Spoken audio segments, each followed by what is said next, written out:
Mr. Prime Minister, thank you very much for agreeing to do this interview. Thank you for coming. Let me ask you, first of all, how do you see your relationship with Greece, Albania's relationship with Greece at this point?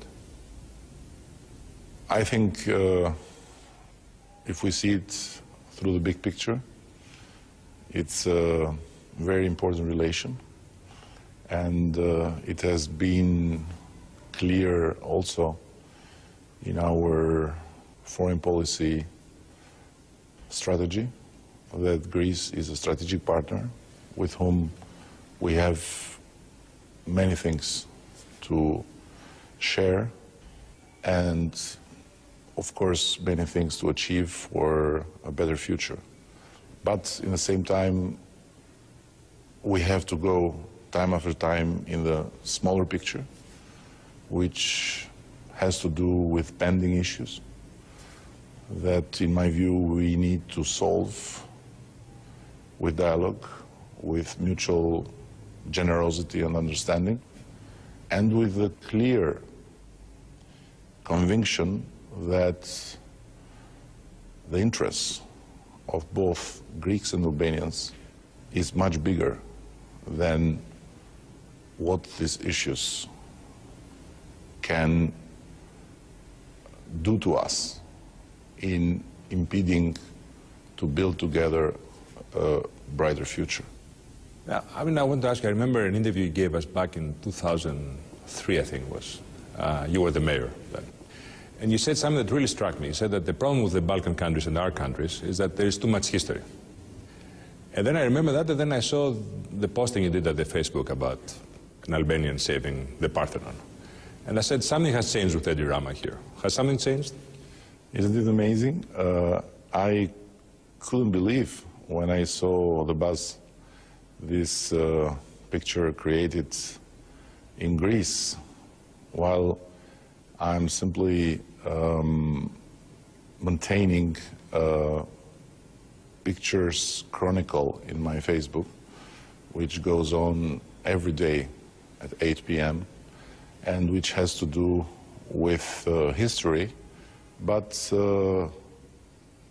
seen from the angle of someone who doesn't believe that politics is about replacing historians, but who believes that politics is about making history. And in that respect, knowing about our past, about our people in the past, about events that occurred in the past, helps us to understand better ourselves in the future. So I haven't changed.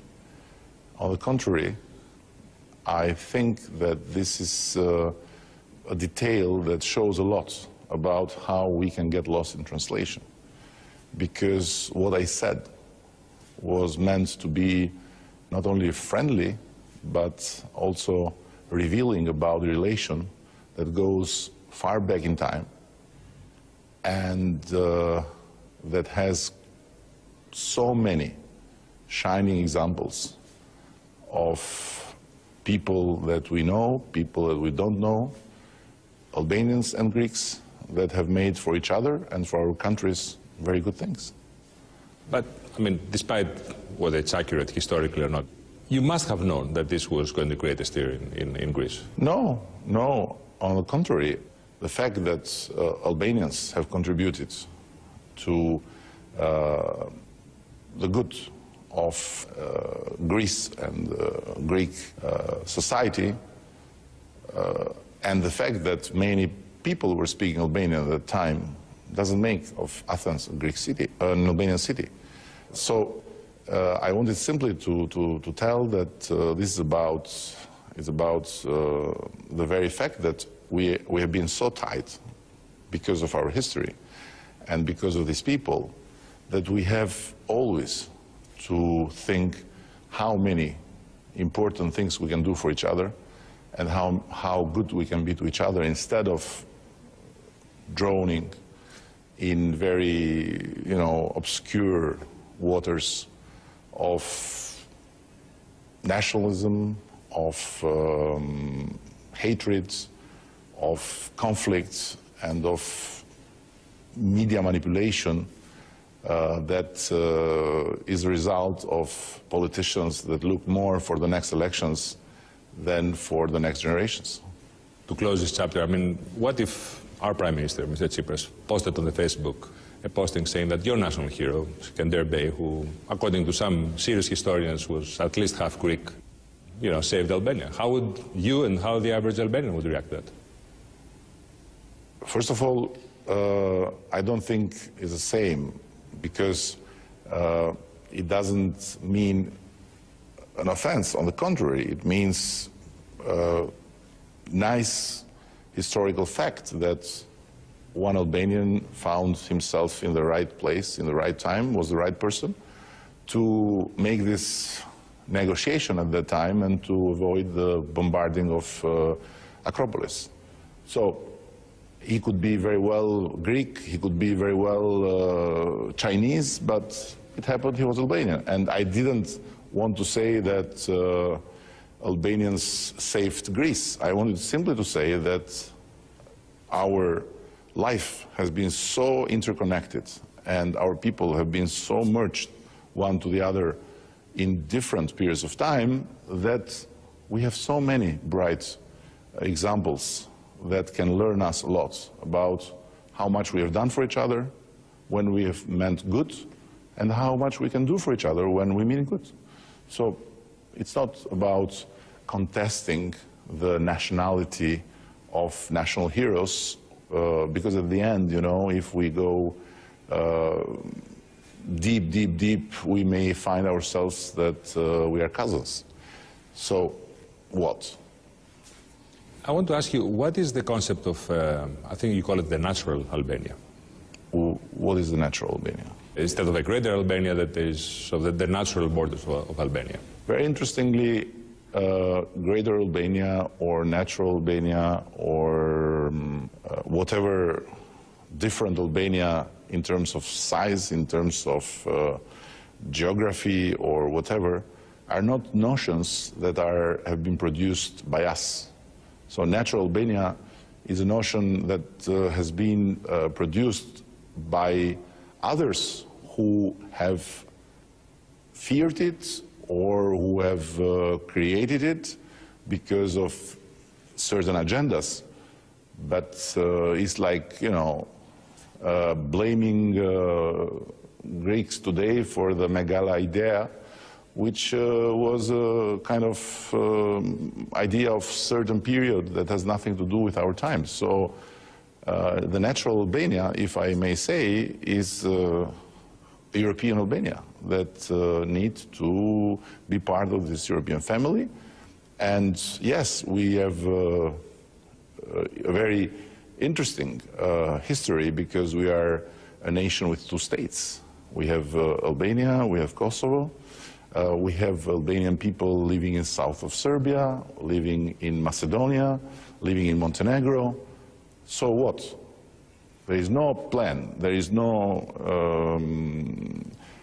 foreseeable, sane idea to collect all this in one natural or greater Albania.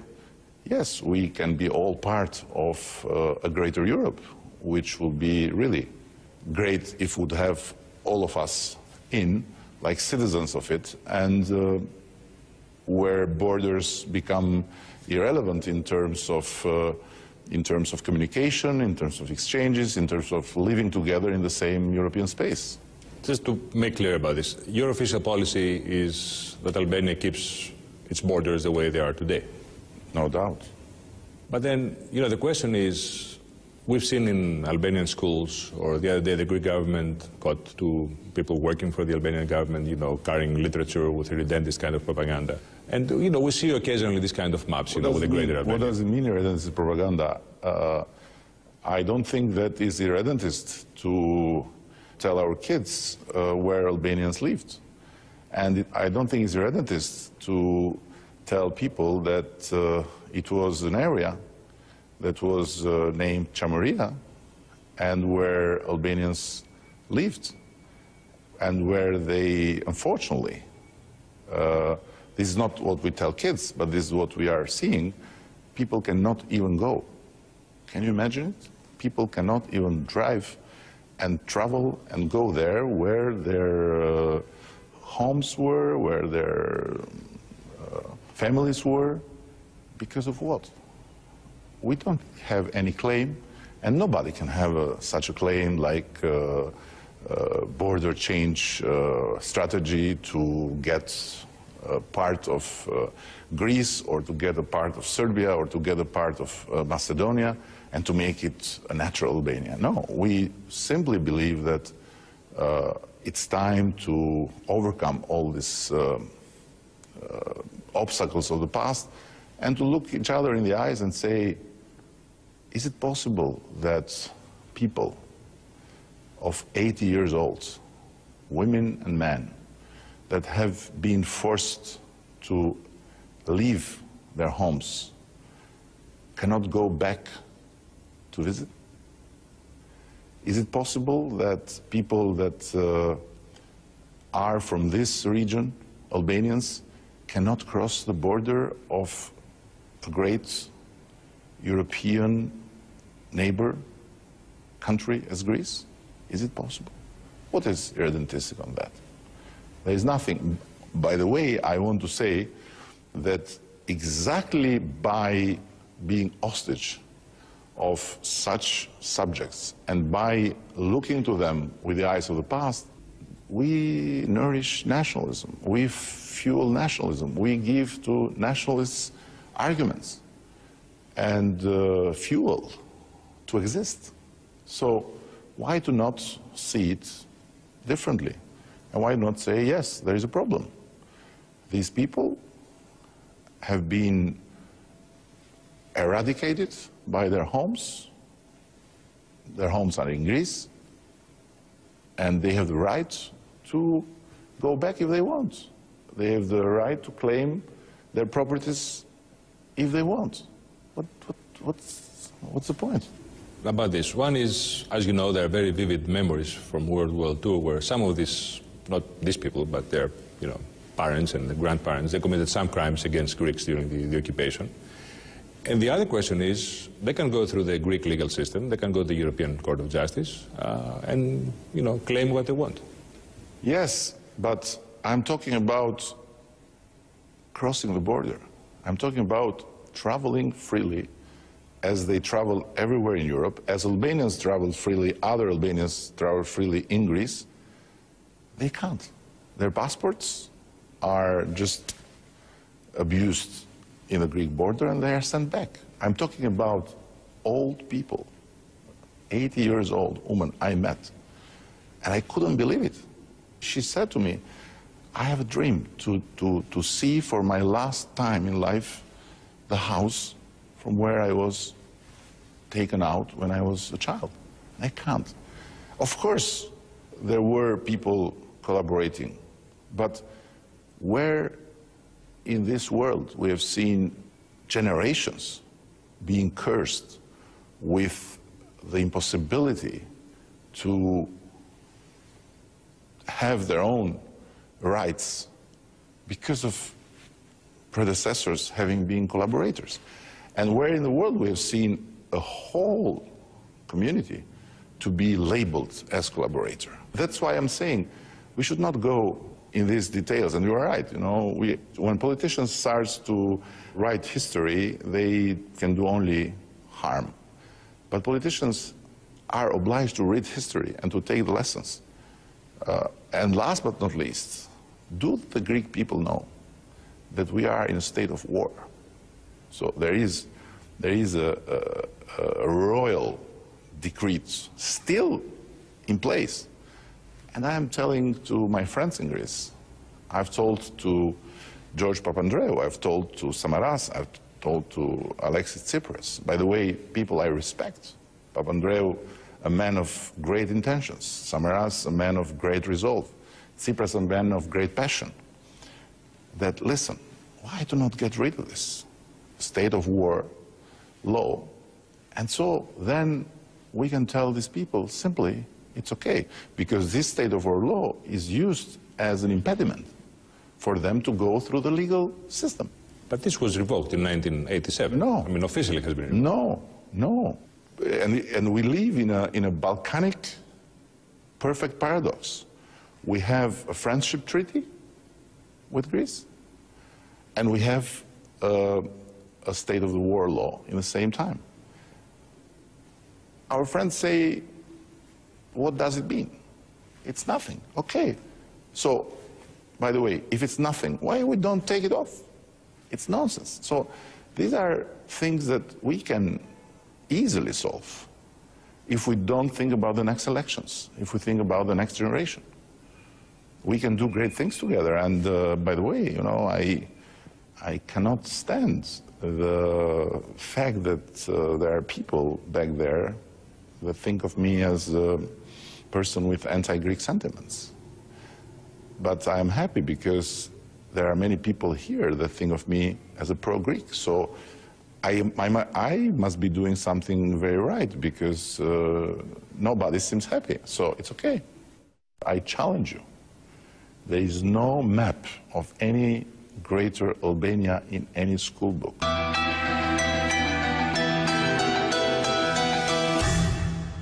As you know, there was an important agreement at some point to define the sea borders between Greece and Albania. You were instrumental in taking this to the court, and a decision was made to revoke it. Your opponent, Mr. Berisha, said that this was Turkey's hand in all of this. Well, how do you respond to it? I mean, he said that in Parliament. I have imposed a rule to myself. I never speak about my opponents in English, meaning I never... Well, you can say it in Albanian and we can translate. No. I mean, I never... In a foreign language. Yeah. I want to say I don't like to talk about local politics to an external audience because I don't think it's ethical. And let me say this. When this agreement was made, we got to know through some civil society people that there was a problem with that. And of course it was a moment where some people thought, great, let's jump on it and let's make of it a big political point in our agenda against the government. It's easy, you know, it's always easy to play with national sentiments and to get some points. But it's the most harmful thing you can do to your country. So I said, no. I said, let's give it to the hands of judges, experts, and let's have a process. And by the way, it's the only decision I remember that our Constitutional Court passed with full consensus, 9-0. Something is wrong in this agreement. And it can be wrong. What's the problem? And I said to my friends in Athens, to all of them, listen, let's sit down, we solve it. Where there is a will, there is a way. We have this view based on our Constitutional Court decision. Let's solve it. Let's sit down with experts. I have proposed even to have a third party, which can be chosen by both of us consensually, and to keep it in the expert level and to not make of it, you know, a big Greek tragedy about who is going to win and who is going to die.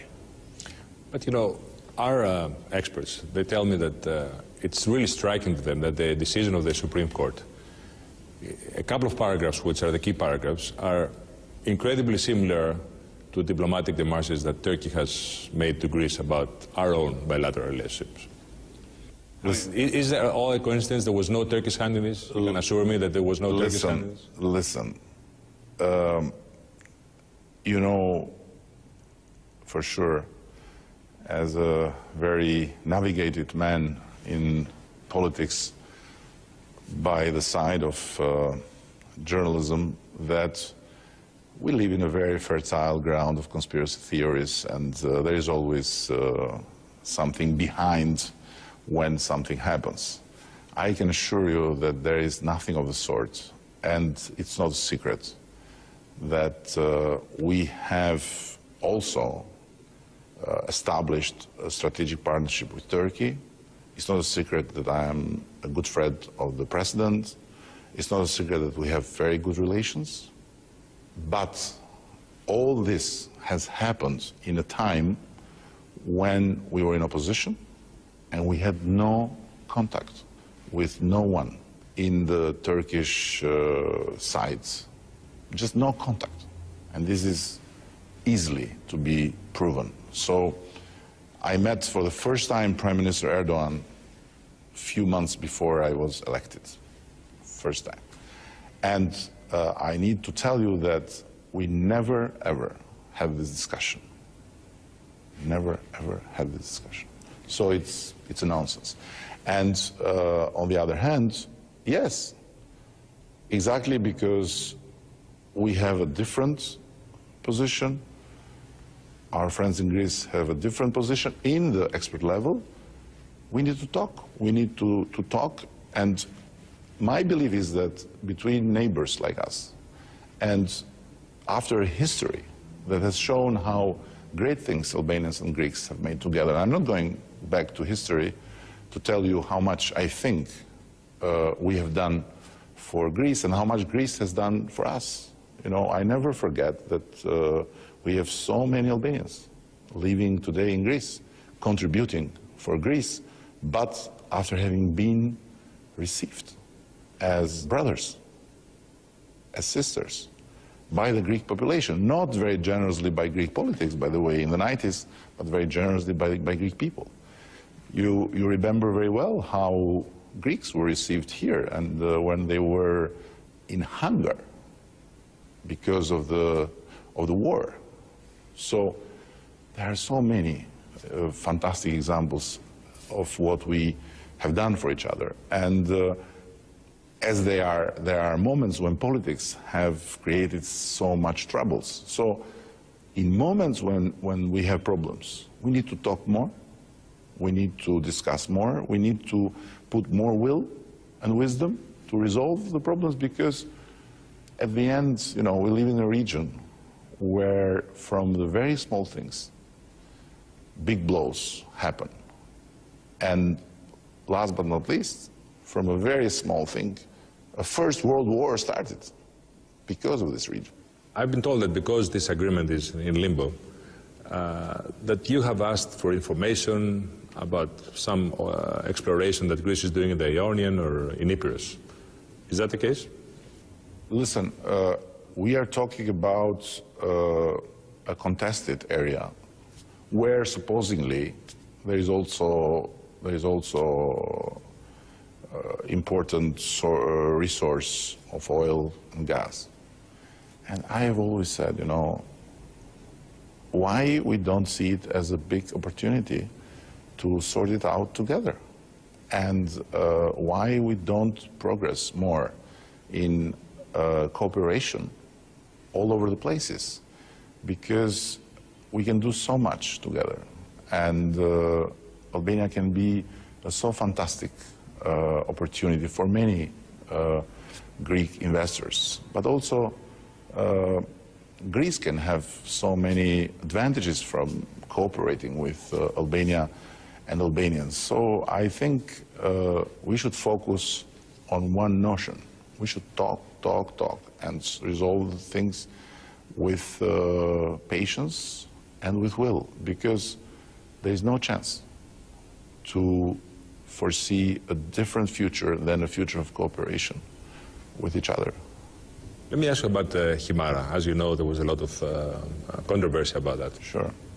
I understand that there's sort of a program of demolishing all kinds of illegal dwellings around the country, but it looks very strange to me when, you know, these residences specifically were torn down around August 15th, which, as you know, is a big religious holiday for us, you know, Greeks. And as you know, the Greek minority here, they say that this is part of the de-Hellenization program of the South. Your response? Listen, I'll give you facts, and I challenge you personally or as a media group to investigate on it. And if you prove the contrary, I'm ready to ask a big pardon publicly. I have engaged with my government in a program named Urban Renaissance, which is a large-scale program of renewal of cities. And because of this program, we have demolished all over the country in these last 3 years 9,150 buildings all over the country. Mostly illegal and partly legal. And in case of legal, we have gone through procedures of expropriation based on the Albanian law. In Himara, it's the same thing, the same program. The mayor wants to renew public space. After having done the waterfront, now it's the second big project. And it's about 18 buildings. 12 of them are illegal. 6 of them are legal. The 6 of them are going through the same procedure of expropriation. And when we talk buildings, you should understand kiosks, washing car places, 1 or 2 little motels, if I'm not wrong, 1 house that is lived by someone, some old houses that are completely ruins. So, if in this case the procedure is not the very same then we have used all over the country for 9,150 buildings that have been erased from the soul, I owe you a big pardon. But do you think that this policy should sort of be sensitive to the local traditions, the local culture? Listen, I don't want to enter in another discussion about what is Himara.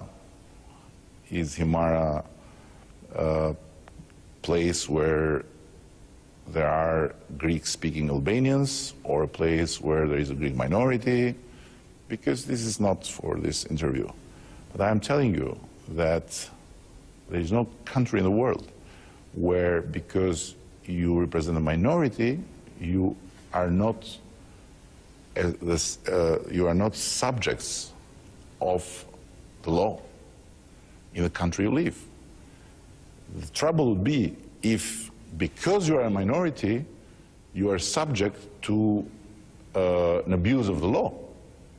But this is not the case, and has never been the case. And by the way, I'm very proud of this country, because not during my tenure, but since I remember, and through whatever I've gone through in reading, never being of another nationality has caused you the smallest problem.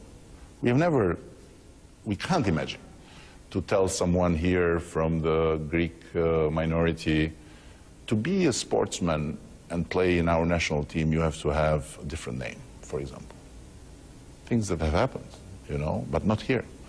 So I am telling you that the Greek minority might have a lot of problems, but they are the exact similar problems of Albanians. Let me ask you about another issue, which to me it looks really insane. As you know, there are thousands of Greek soldiers buried in Albania from World War II. There's been a lot of discussion about creating burial grounds and so on, but this is in limbo too. I agree with you. Why is it you're not moving ahead with this? It is insane. I agree with you.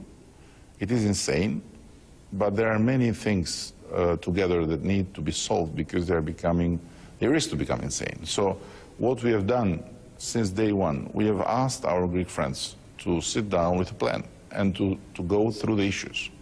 And maritime definition of border, war, state of war law, toponyms,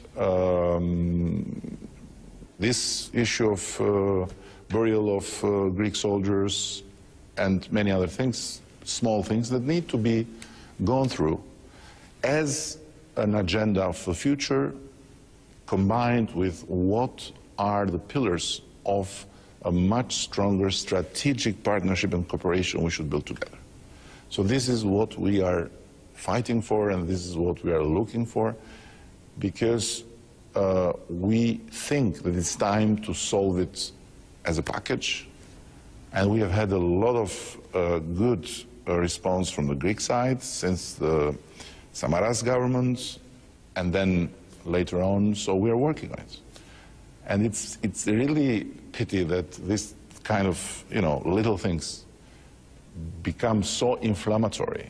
Some buildings in Himara, 18 among 9,150. It's crazy. It's absolutely crazy that can involve, the public opinions, the states, the ministries of foreign affairs. It's crazy. I mean, this is a historical issue, and it could be solved very easily. I mean, this specific issue. Why don't you just go ahead and solve it? I mean, it shouldn't be part of a bigger agreement. It's not a business or a diplomatic issue. It takes two to tango, and we need to do it together. And exactly, this is the same question I pose to myself sometimes. Why this is not being solved? What the matter with this, And I very much fear that this is taken time after time in hostage when there is the feel of blood in the sense of next elections in Greece. Every time that an election approaches, I see things getting a bit out of control, not on the side of the Greek government, to be very frank with you, but on the side of the public opinion because of politicians, of media, of social media that fuel a certain, bloodthirst agenda that then brings things back to basis. But in Athens, there's the exact opposite perception, I have to say, that you have an election, that you need the champions for, a coalition partner, and that's why you're raising this issue. Listen, I don't want to play here the good boy that is embarrassed in front of some bad boy. No. We may have also our own share of responsibility in that. Are you concerned that, if the level of the conversation between the two countries is raised above a certain level, and Greece was very generous, as you know, in terms of your EU application back in 2014. Are you worried that this could become a controversy and that Greece could use a veto? Listen, I think it's a question people make me a lot about our relations with Serbia, And people tend to think that our effort, and my personal effort to open a new chapter of cooperation with Serbia is a kind of generosity. It is not. It's in our interest. So it's not generosity from the Greek side to support Albania's EU integration. It's in the Greece interest. Of course, it goes very well for us, as it goes very well for Serbs, that we are extending our hand of peace and cooperation. But it's in our interest.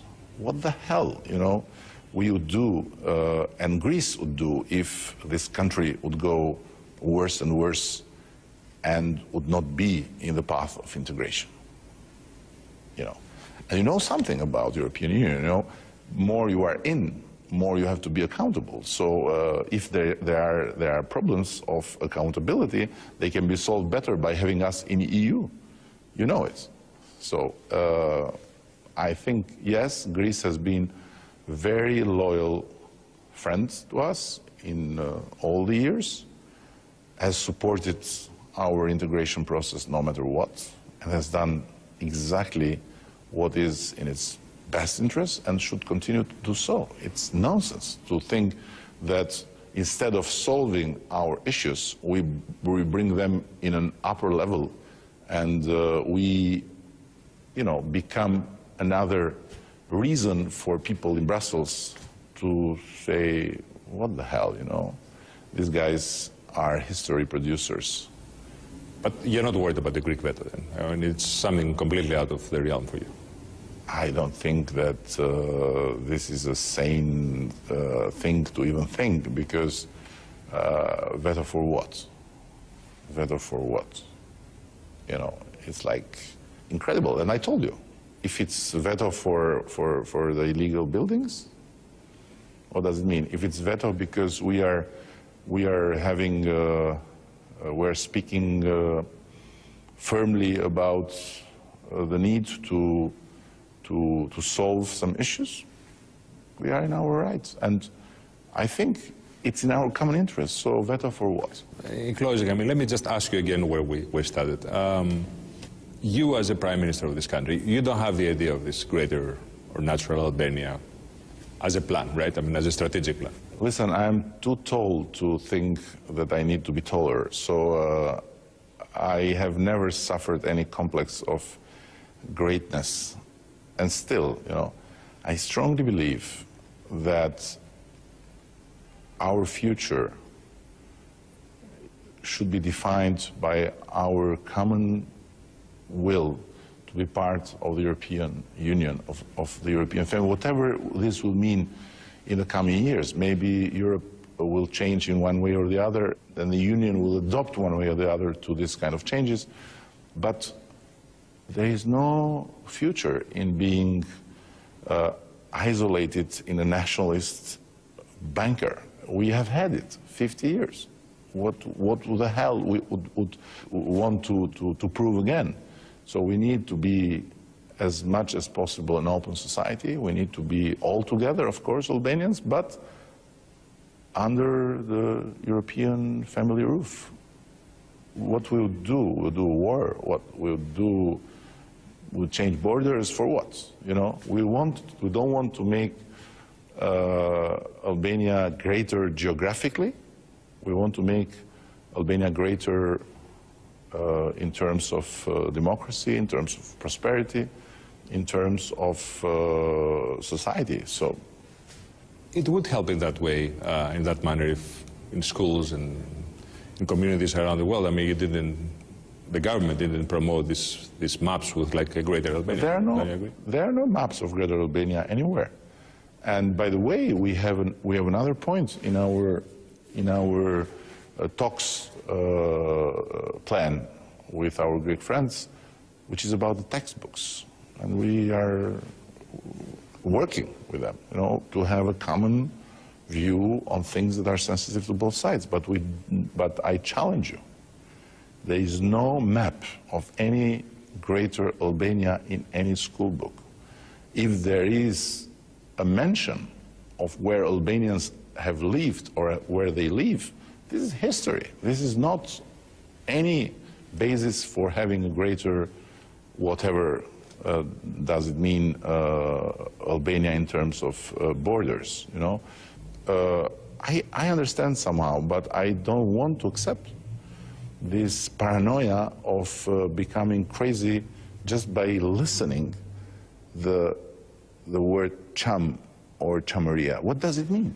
This was an area where our people lived. Well, it's different if it's an area, if it's different if there are people who want it to become an autonomous area within Greece. You understand the difference. Who want it a long time ago, you mean? Well, there are still people who want that now. No, come on. Oh, there are. There are still people. There are still people in Greece who talk about this madness of Vorio Epirus, you know it. But I don't take them seriously, and I would never dare to kind of even take 1 second. No offense to you, to your prime minister by talking about them. You know, they are crazy people. They think that Greece has to go up until where is the middle of Albania. But this is just, you know, turbo folk that unfortunately we have to live with. And let me say, more we are stuck in this kind of issues and more we are lost in translation among us, normal people that want to build a common future, more we fuel this turbo folk. So having said all this, I assume you will avoid another Facebook posting about Greece or the Parthenon? Or... Listen, I think better better on your side, you look at it with some generosity and you understand that this is a great thing, you know. This is a great thing. It would be offensive if I would have been talking about an Albanian that has did harm to Greeks with pride. But I'm talking about an Albanian that has contributed because he was simply in the right place in the right moment to do something great. And if you want me, I can post in Facebook someone else about some Greeks that have done something great for us. It's our history. And we should not shy away from it. We should be really grateful to all these people, you know, to all the Albanians that have lived in Greece and have done great things, to the Greeks that have lived here, have done great things. One thing out of curiosity, because I know your mother is a great translator from Greek, so I was always wondering whether you speak Greek. I don't. My mother a little, my grandmother a lot.